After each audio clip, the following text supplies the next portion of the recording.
Welcome to Taiwan Report News Brief, news and analysis from Taiwan. I'm Donovan Smith. Today on the show, we have coronavirus updates, more places block Taiwanese visits, Sang-Q slams the Taishang, Taiwan pushes for WHA inclusion, the U.S. House of Representatives shows some love for TAIPEI, DPP boots TAPA members, and KMT's Johnny Chiang makes some interesting comments. But first up, Taiwan ranked Asia's second freest place in new report. This is Radio Taiwan International. Freedom House has ranked Taiwan as Asia's second freest place in the 2020 edition of its annual Freedom in the World report. Taiwan scored 93 out of a possible 100 points, putting it second only to Japan in the Asia region. China received only 10 points. Moving on to the Taipei Times. Virus outbreak. No new coronavirus cases, CECC says. There are no new confirmed cases of COVID-19 yesterday, the Central Epidemic Command Center said, adding that 12 patients have been discharged from hospital following treatment. Now, this is excellent news. It doesn't necessarily mean that new outbreaks won't happen, but it does strongly suggest that unlike a lot of countries, particularly in this region, it's very well under control here. Back to Radio Taiwan International. Labor Ministry details plans to alleviate employment instability. Now, if you listen to yesterday's show, there's been a whole raft of new measures have been introduced, and this is very much in line with those initiatives. The outbreak has heavily impacted Taiwan's economy. Slumping demand and shortage of parts and raw materials have led to a significant slowdown in the tourism, aviation, automotive, and electronics industries in particular. Many companies have announced plans to cut production and put employees on leave. At a legislature briefing session Thursday, Deputy Labor Minister Lin Sang-Kui, it's unclear what his name is, said that the ministry has prepared a budget of 4.1 billion NT dollars to help those affected by the slowing economy. These include workers who have had their hours cut, those who have lost their jobs outright, and those involved in micro-enterprise startups. Lin said the ministry has also begun providing up to 3.5 million in subsidies to companies that offer employee training programs. Now, as we noted yesterday, they have launched a big initiative, again, for training programs for people who are in the tourism business. Now, this and general hospitality. This looks like they're going to expand that on a wider scale. In other news, Saudi Arabia includes Taiwan in a travel ban due to coronavirus risk.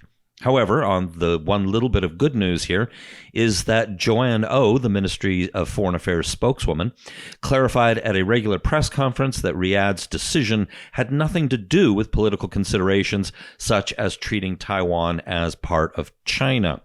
Saudi Arabia's health ministry has listed Taiwan separately from China's epidemic area, Oh said, quote, but considering close interactions between people across the Taiwan Strait, the country decided to suspend the issuance of all kinds of visas to Taiwanese nationals. Meanwhile, Taiwan says China forced Malaysian state to ban Taiwanese entry on virus fears. Taiwan's foreign minister said on Thursday that China had forced the Malaysian state of Sarawak to reinstate a ban on travelers from the island as part of coronavirus control steps, saying Beijing was taking joy in the measures. Sarawak on the island of Borneo has separate immigration controls from the rest of Malaysia. This week, it included Taiwan as part of its ban on visitors from China, then removed it after Taiwan complained, according to Taiwan's foreign ministry. Quote, after talks, Sarawak and Malaysia recognized Taiwan isn't China and lifted its coronavirus travel ban, Taiwan Foreign Minister Joseph Wu said on Twitter. Guess what? China forced Sarawak into banning Taiwan again. China takes joy in shoving Taiwan around and then expects gratitude for its Wuhan sacrifice. That's sickening. Joseph Wu is definitely, probably the most interesting foreign minister on Twitter on the planet. Up next, in the Taiwan news, TSPLegislator says Taiwanese trapped in Wuhan quote, don't have guts to criticize China. In recent days, some of the stranded Taiwanese have complained that Tsai has deprived them of their right to return home and have threatened to sue her administration for violating the Constitution. In response, Taiwan state-building party legislator Chen Bo-wei, also known as 3Q or Sang-Q, on Wednesday, said that the government is very much aware of their plight, but that, quote, it is China that has trapped you. You blame Taiwan, which totally proves that you don't even have the guts to criticize China, reported SET News. In the Taiwan news, Taiwan fights for WHA participation with island-shaped stethoscope image.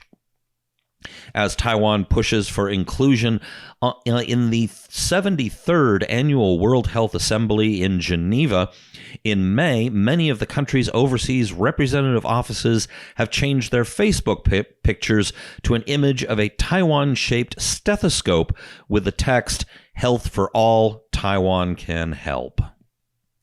Over to Reuters. U.S. to redouble efforts to ensure Taiwan's global participation, official says.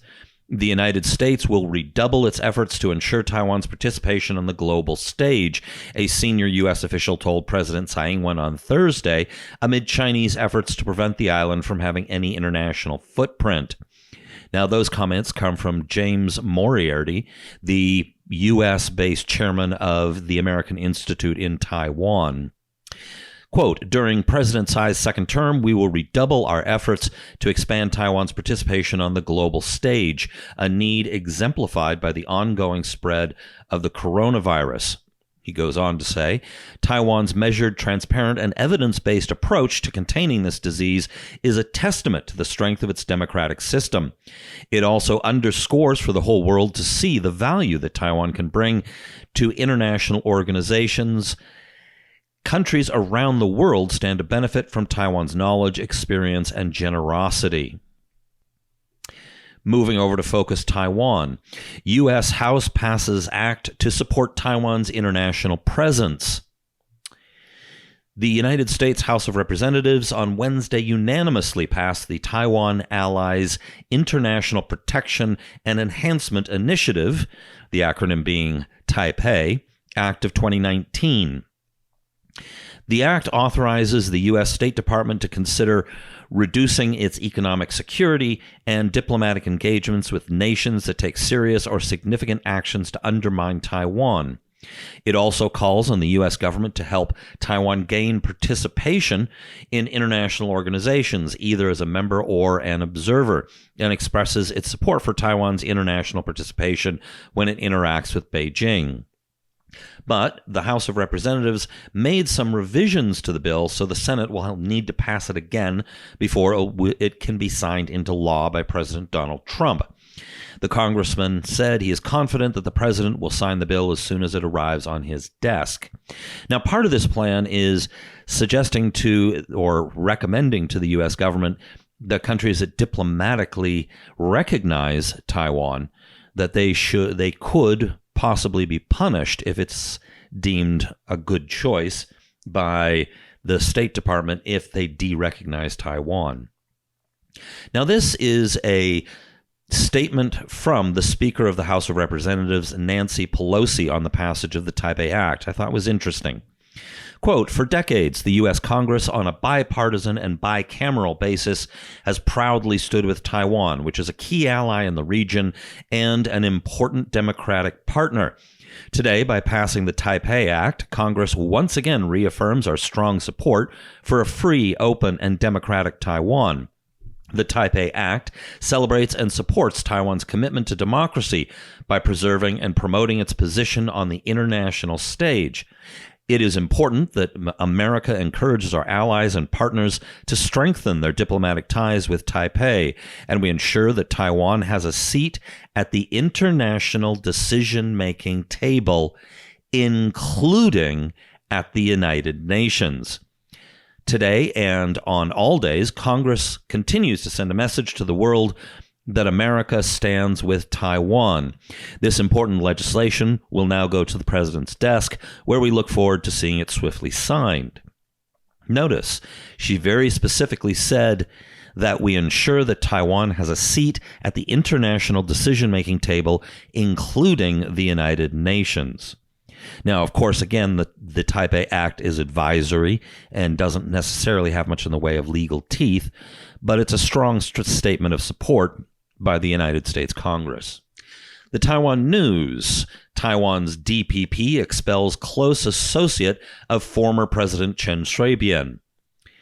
As a supporter of former President Chen, Chung, and this is Chung Xin-zu, a longtime member of the Kaohsiung City Council, joined the list of legislative candidates for the Taiwan Action Party Alliance. Now, this was during the last election.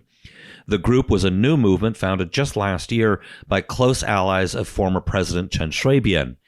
So he wasn't the only one, but the most high-profile member. Essentially, they kicked them out for running under the banner of another political party. In the Taipei Times, now this is an editorial, KMT's Chiang offers window dressing, but what I noticed is that there were two quotes that I hadn't picked up in the local media, which I'd like to highlight.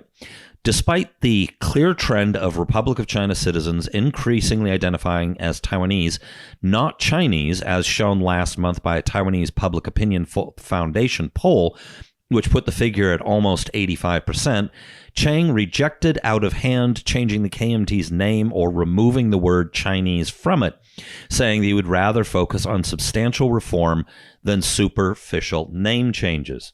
Now, there's been a lot of talk in the KMT, with a lot of members suggesting they should remove the Chinese from the name Chinese Nationalist Party, or KMT.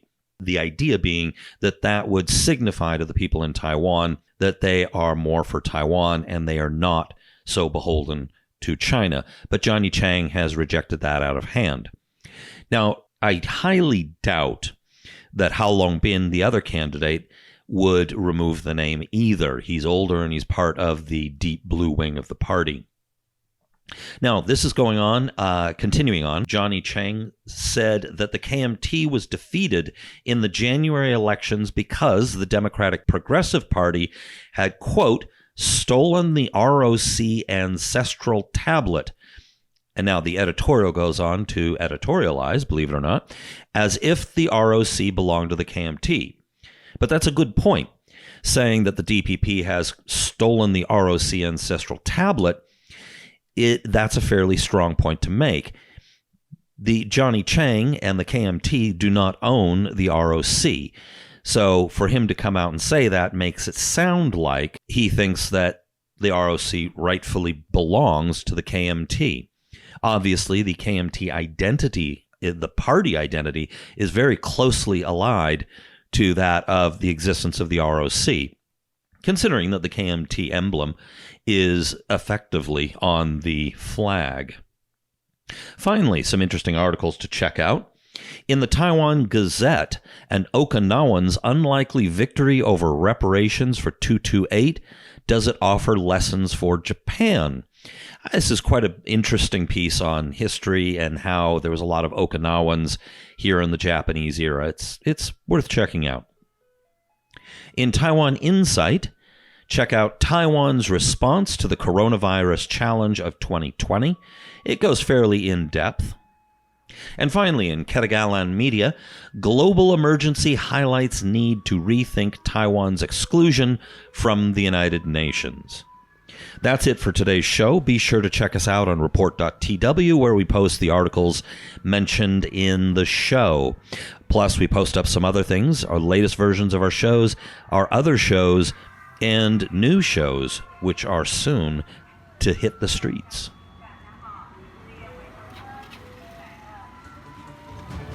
This has been brought to you by the Taiwan Report. For more content like this, become our patron at report.tw. 哎呦，就是那个台湾狗啦，最喜欢我的台湾狗了。